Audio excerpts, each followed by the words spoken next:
Sometimes Forex trading is a wild and woolly place to be. That's why Hugh's here, to pose your questions to Walter, the naked Forex guy. Hugh's got questions, and Walter's got the answers. Here at the Truth About FX podcast. Hey Walter, I'm sure you hear this question a lot because I do.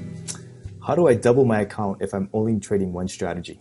Yeah, it's a good question, and what I would say is you can, and the way, really what the subtext of this question is, I'm not getting enough trades, really. That's what the real question is here. I'm trading one system, not getting. So what you need to do is expand to multiple markets.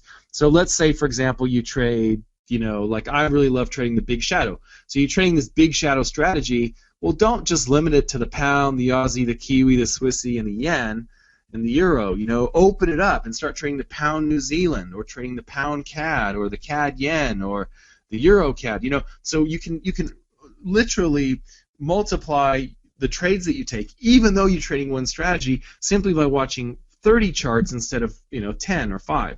So that's what I would suggest. But beyond that, I would also point out. Now I can link this up in the show notes to this podcast. But we recently did, and maybe you're listening to this later when it's not so recent. But we recently had a trader on, Nicola, and she had a webinar for the traders sort of in my little circle, and I posted this webinar on my blog, so I'll link that up down there. It's the greatest one of the best webinars I've ever heard from a trader. She doesn't really teach traders or anything like that. She was just sharing her experience, and she talked about how a year ago she made some money in her account and then lost it all and got her account back down to the original amount. Okay, and then it took her about 3 months to triple her account. Now, she didn't do anything crazy, right? She didn't do anything mad, and she wasn't, trading like insane or anything like that. All she was doing is just taking this simple strategy and applying it to her account. And really, what you'll learn from going through those videos with Nicola is her approach to trading and how she views it. And really, I think it's a unique approach, and I think that if you're really concerned about doubling your money or tripling your money or whatever, I would definitely recommend that you listen to that. And there's no sales pitch or anything. She's just telling you her story, and it's pretty cool.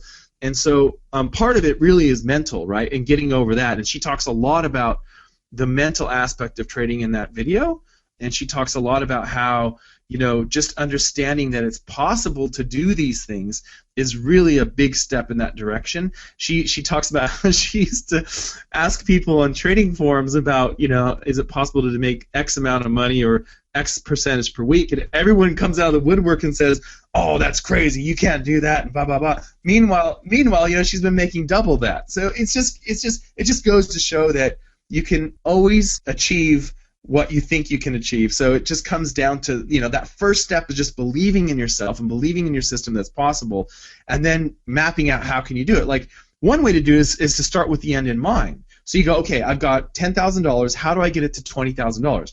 Well, let's say I want to do it in a year. So a year from now, I want this account to be at $20,000. So how would I do that? So you can break it down. How many pips do I need to, or what percentage do I need to make per month, per week, and so forth. And the good news is, with compounding, the magic of compounding, you actually don't need to make that much later on. If you're making a good percentage in the beginning, and you leave your money in your account, it's really going to grow with the magic of compounding. So that's one thing that you need to take into consideration too. People sometimes just forget about that there's compounding involved. And also remember, your broker is also probably paying you interest.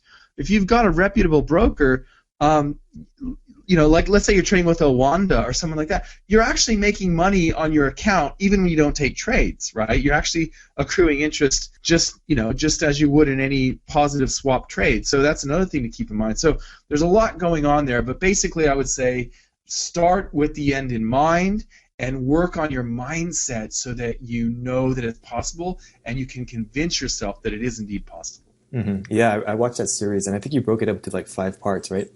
Yeah. But I was really blown away by it, and it was one of my favorites also. And the thing that really stuck out in my mind was she said that she tried all these different things, like even, what was it, like lucid dreaming or something? Yeah, yeah, yeah. But I think that's really indicative of the kind of open mind you have to take in order to get to that point also. Yeah, yeah. We all carry these beliefs that we've had since we were little kids, and and some of these are restrictive. And so she recognized that, and she really worked toward her goal by recognizing, okay, I've got these little beliefs that are holding me back. How do I overcome them? So it's really a lot of it is mental, I guess, is what we're saying, isn't it? Yeah, exactly. Okay, well, thanks, Walter. That was great. All right, see you next time, Hugh. Yep.